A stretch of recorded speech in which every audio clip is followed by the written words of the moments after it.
Sun is dying. Mankind faces extinction. Berlatar pada tahun di mana matahari yang menjadi bintang pusat tata surya kita sudah mulai meredup alias karat, umat manusia diambang kepunahan karena tanpa matahari, planet bumi hanya akan menjadi planet yang gelap gulita, ditambah akan banyak sekali pakaian basah yang tidak akan mengering, tumbuh-tumbuhan akan mati karena tidak adanya proses fotosintesis, seluruh umat manusia akan menjadi kaum tulang lunak karena tidak mendapatkan vitamin D dari sinar matahari yang berperan mendukung pertumbuhan tulang dan gigi. Bayangkan, jika tulang Anda tidak keras dan kuat, mungkin cara berjalan Anda akan melehoi. 7 years ago, the Icarus Project sent a mission to restart the sun. But that mission was lost before it reached the star. Maka dari itu dikirimlah sebuah tim yang tergabung dalam misi bernama Icarus 1 yang membawa sebuah bom sebesar kota Sukabumi untuk menghidupkan kembali matahari dengan cara meledakannya dari dekat. Namun misi tersebut harus gagal setelah bumi kehilangan komunikasi dengan Icarus pertama, sehingga umat manusia kembali mengirim tim kedua yang tergabung dalam misi Icarus 2 dengan tujuan yang masih sama, yaitu meledakkan matahari. Our purpose, to create a star within a star. Dengan bentuk yang unik, pesawat luar angkasa Icarus 2 ini memiliki perisai berukuran besar dengan panel-panel kecil yang terbuat dari emas untuk melindungi bom dan awak pesawat dari panas dan mematikannya sinar matahari, di mana kru Icarus 2 ini terdiri dari 8 orang astronot yang memiliki kualifikasi dalam bidang dan keahlian masing-masing. Salah satunya adalah bernama, kita panggil saja Sam alias Samsul, yang sedang duduk di ruang pengamatan yang sudah dilengkapi teknologi smart glass atau kaca pintar yang mampu menyaring sinar matahari sampai 0%.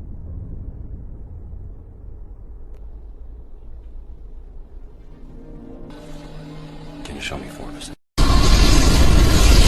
However, you could observe 3.1%. Pesawat Icarus sendiri dilengkapi oleh kecerdasan buatan yang membantu para awak kapal untuk memeriksa dan mengontrol seluruh sistem pesawat ini, di mana Samsul meminta si kecerdasan buatan untuk menurunkan tingkat penyaringan sampai 3,1% hingga dirinya dibuat syok oleh cahaya matahari yang benar-benar menyilaukan mata.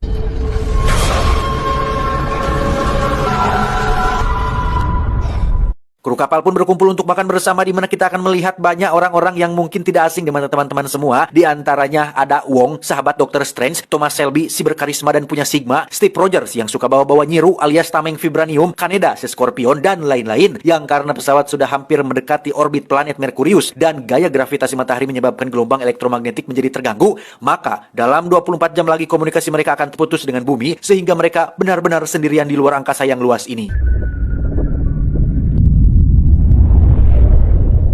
Entah sudah berapa lama mereka melakukan perjalanan ini, karena jarak rata-rata antara planet bumi dan Merkurius saja mencapai 77 juta kilometer, yang untuk kebutuhan penopang hidup seperti oksigen dan bahan makanan, mereka punya kebun buatan sendiri yang memang dirancang untuk bisa tumbuh dan berkembang secara mandiri.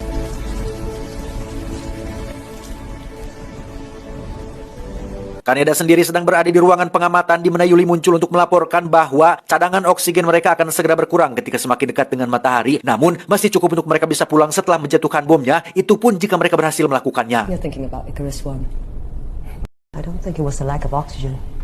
Di ruangan komunikasi, Thomas terlihat sedang membuat pesan terakhir untuk orang-orang di planet bumi. Thomas meminta maaf apabila dia banyak melakukan kesalahan, entah itu dalam sikap atau kata-katanya yang menyinggung dan menimbulkan tidak enak hati, terutama untuk mantannya yang ada di Garut dan sekitarnya. 1 jam curhat dan merekam pesan untuk planet bumi, Thomas terlibat perkelahian dengan Steve yang kesal karena tidak sempat mengirimkan pesan untuk keluarganya, gara-gara Thomas yang terlalu lama berada di ruangan komunikasi. Namun pertengkaran mereka tidak berlangsung lama karena keduanya langsung berbaikan saat itu juga. Me, I'm the one apologizing, all right? Is that the apology? Yeah. Consider it accepted. Okay. Beberapa saat berlalu, Steve yang seorang teknisi pun terlihat sedang berada di ruangan tangki pendingin, yang di situ dia tak sengaja menjatuhkan kunci pasnya ke dalam air yang suhunya mencapai kurang dari 0 derajat Celcius hingga membuat tangannya hampir membeku. Untuk pertama kalinya mereka semua pun berkumpul untuk menyaksikan suatu momen langka yang hanya bisa dilihat oleh orang-orang tertentu, yakni penampakan planet Merkurius yang sedang mengorbit matahari. Di momen ini sangat indah tetapi juga mengerikan karena jarak ke matahari yang sudah semakin dekat.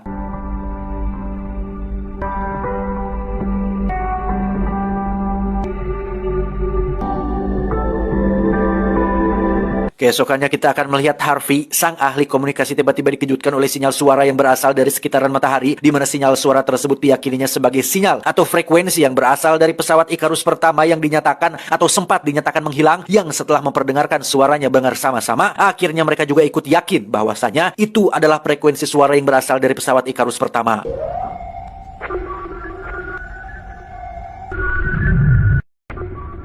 And 5. It's the Icarus 1. That signal is their distress beacon. Mereka pun menyuruh kecerdasan buatan untuk memeriksa sumber sinyal tersebut yang ternyata berasal dari sebuah titik di dekat matahari yang kemungkinan besar adalah pesawat Icarus pertama. Sehingga Samsul, sang ilmuwan pun menyarankan agar mereka mengubah jalur lintasan yang tadinya akan langsung menuju titik penjatuhan bom atau pelepasan bom. Sekarang akan pergi dulu atau mampir dulu menuju pesawat Icarus pertama dengan pertimbangan bahwa bom di pesawat Icarus pertama bisa menjadi bom cadangan apabila bom yang mereka bawa mengalami kendala, dan orang paling tepat untuk memutuskan hal ini adalah si Thomas yang merupakan ahli perancang muatan sekaligus orang yang merancang bom itu sendiri. It's a risk assessment. So we're going to make the most informed decision available to us. Our physicist.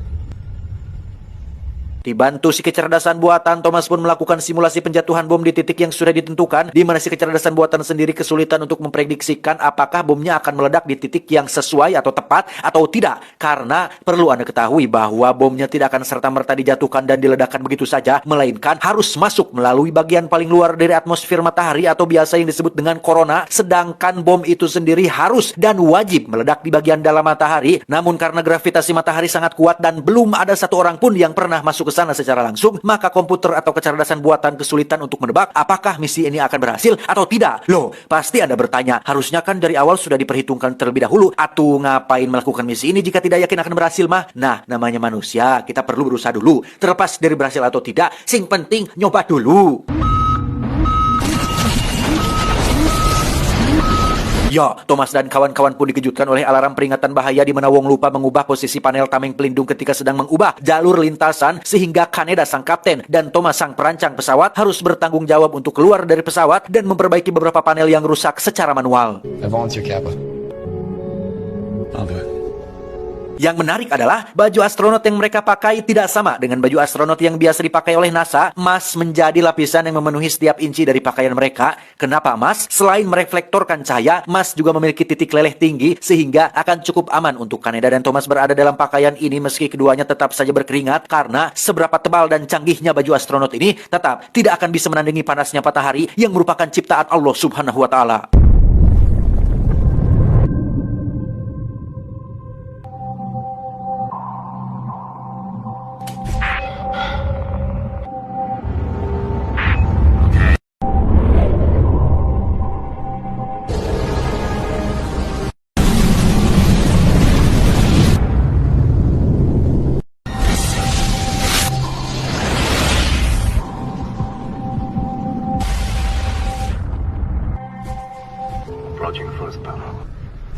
Setibanya di panel yang mengalami error, mereka berdua harus secepatnya menutup panel tersebut sebelum posisi kapal benar-benar berubah seutuhnya dan cahaya matahari menyoroti seluruh bagian tameng pelindung. Sempat tegang, haredang, dan berkeringat, Kaneda dan Thomas akhirnya berhasil memperbaiki masalah tersebut. Let's get this closed. That's the first one closed. Sempat bersorak-sorai, tugas Kaneda dan Thomas belumlah selesai karena masih ada 3 panel lagi yang harus diperbaiki secara manual, di mana mereka yang ada di dalam pun dikejutkan oleh alarm peringatan oksigen yang mengalami pengurangan secara drastis akibat kebocoran matahari yang tepat menghancurkan kebun buatan yang merupakan penopang dan penghasil oksigen mereka selama ini. Sempat terjadi ketegangan ketika semua anggota kru sepakat untuk mengorbankan kebun tersebut daripada api merembet dan meluas ke bagian pesawat lain dan membahayakan misi ini. Sementara Yuli, sang perancang kebun buatan itu pun tak ingin kreasinya dihancurkan begitu saja. Namun pada akhirnya dia tidak memiliki pilihan lain selain memprioritaskan keberhasilan misi ini.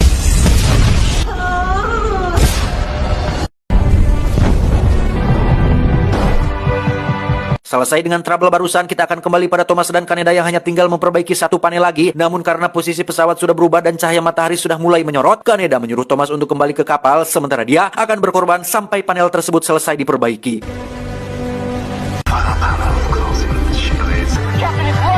Mirip seperti ombak di pantai Batu Karas, gelombang cahaya matahari begitu terlihat jelas pada titik ini, di mana Kaneda yang sudah selesai memperbaiki panelnya pun tak punya cukup waktu untuk kembali sehingga...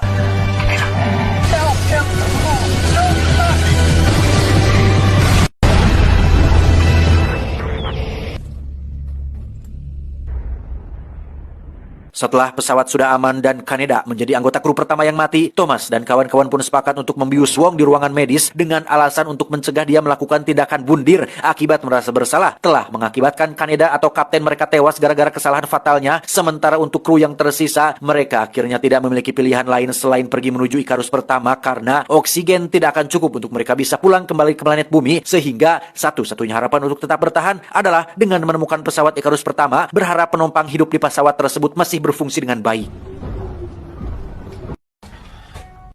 We're gonna die out here.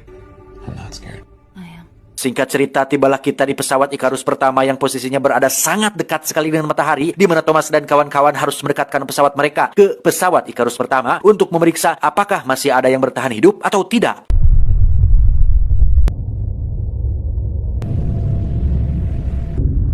Samsul, Harvey, Thomas, dan Steve pun mulai memasuki Icarus pertama yang kondisinya sudah bulukan alias penuh debu di mana-mana, yang setelah berkeliling selama beberapa menit, mereka akhirnya menemukan lokasi kebun buatan yang kondisinya masih berfungsi dengan baik, bahkan di luar dugaan. Semua tanaman tumbuh dengan sempurna, sehingga mereka tidak akan pernah kehabisan oksigen maupun bahan makanan. Oh my God. Saat itulah mereka menemukan rekaman video terakhir yang dibuat oleh seorang kru Icarus pertama yang bernama Pin Baker, yang di situ dia mengalami semacam kegilaan yang tadi disebabkan oleh apa, mungkin karena gravitasi dan distorsi waktu. Sedangkan untuk kru yang lain, mereka ditemukan tewas terbakar di ruang pengamatan yang sepertinya sengaja melakukan bundir bersama dengan cara terkena sinar matahari secara langsung. An epiphany. Tak hanya itu, Steve yang berada di ruangan mesin menemukan bahwa muatan bom yang ada di pesawat ini sudah disabotase, sehingga tujuan awal mereka ingin ke sini untuk mendapatkan cadangan bom hanyalah sia-sia semata, yang ketika mereka sedang kecewa bersama, tiba-tiba ya, ada seseorang yang sudah menyabotase ruangan ventilasi yang menjadi penghubung antar pesawat mereka dengan pesawat Icarus pertama, sehingga mereka berempat terpaksa harus melewati ruang angkasa untuk bisa kembali. Sedangkan pakaian astronot yang ada di pesawat ini hanya satu gojod saja, yang di situ Samsul dan Steve sepakat untuk memprioritaskan Thomas yang merupakan perancang bom, sekaligus satu-satunya orang yang bisa mengaktifkan bom itu sendiri. One of us isn't anyway. Berbeda dengan Samsul dan Steve, Harvey yang merasa tidak kalah penting dengan Thomas pun sempat tidak ikhlas dengan keputusan ini karena dia juga merasa berhak hidup, merasa berhak untuk mendapatkan perlakuan istimewa, meski pada akhirnya dia setuju dengan hal ini setelah Steve memiliki ide untuk menggunakan kain aluminium foil. Saya kurang tahu apa nama jenis kain atau benda ini, tolong komen di bawah ya kalau ada yang tahu, yang pada intinya dapat melindungi tubuh mereka di ruang angkasa meski hanya sebentar saja. Timbul kembali masalah ketika pintu penutup harus dibuka secara manual, sehingga harus ada satu orang yang tetap tinggal di pesawat ini, yang mana orang tersebut adalah Samsul yang mengajukan dirinya untuk berkorban untuk yang lain demi kelancaran misi mereka. Whatever happens, one of us is staying behind. It's me. Everything's set. Setelah semuanya siap, Steve dan Harvey yang memakai aluminium foil pun akan berpegang erat pada Thomas dan...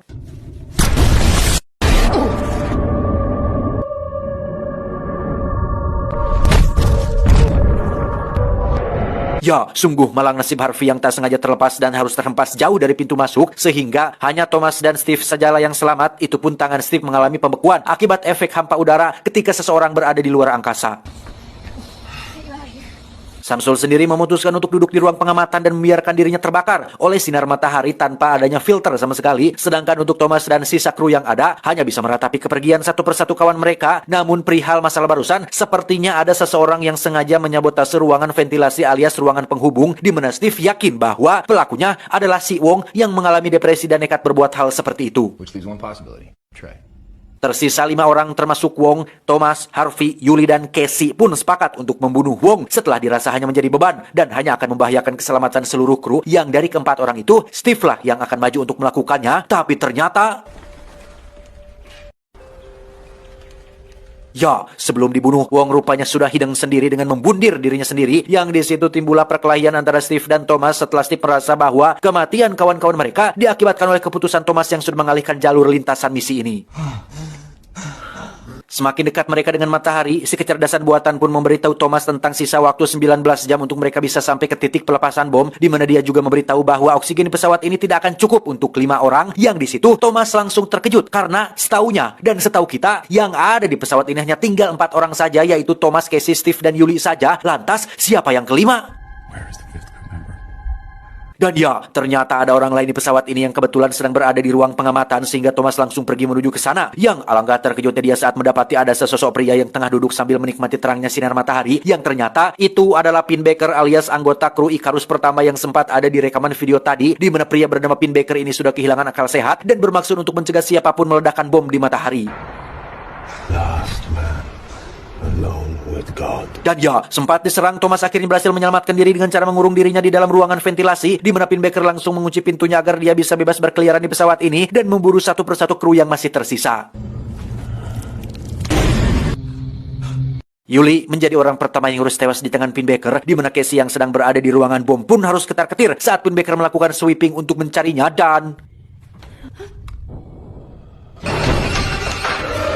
Steve sendiri kebingungan dengan menghilangnya semua orang termasuk listrik pesawat yang tiba-tiba mati setelah disabotase oleh Pin Baker. Untungnya alat komunikasi milik Thomas masih bisa digunakan sehingga dia langsung memberitahu Steve tentang apa yang sedang terjadi. Tetapi masalahnya sekarang adalah Steve mau tidak mau harus masuk ke dalam air pendingin komputer untuk menghidupkan kembali pesawat, yang pada akhirnya Steve harus tewas akibat tubuhnya mengalami kedinginan dan pembekuan.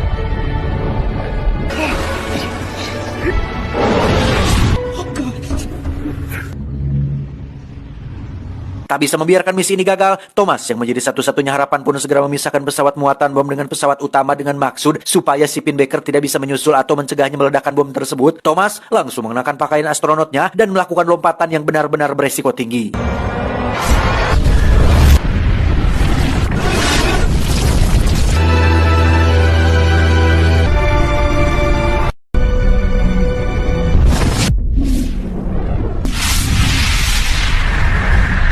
Tepat di saat pesawat sudah mulai memasuki korona matahari, Thomas pun segera berlari menuju ruang aktivasi yang di situ dia malah menemukan Casey sedang tergeletak lemah terberdaya. Dan tiba-tiba...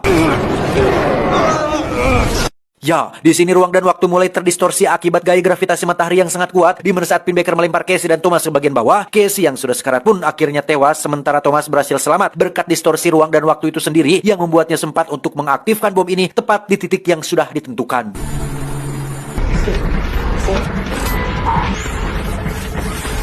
Di detik-detik bom meledak dan matahari mulai menelan pesawat ini, Thomas berada tepat di tengah-tengah kedua peristiwa tersebut yang lagi-lagi akibat distorsi ruang dan waktu, Thomas bisa menyaksikan momen ini dalam gerak lambat meski akhirnya dia harus tewas dalam peristiwa tersebut.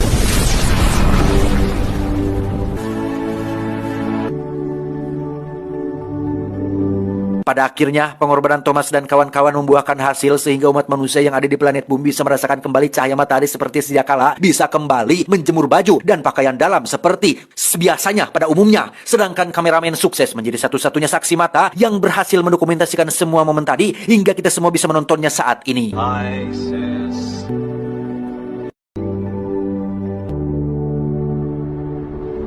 Tamat, ending yang cukup memataharikan.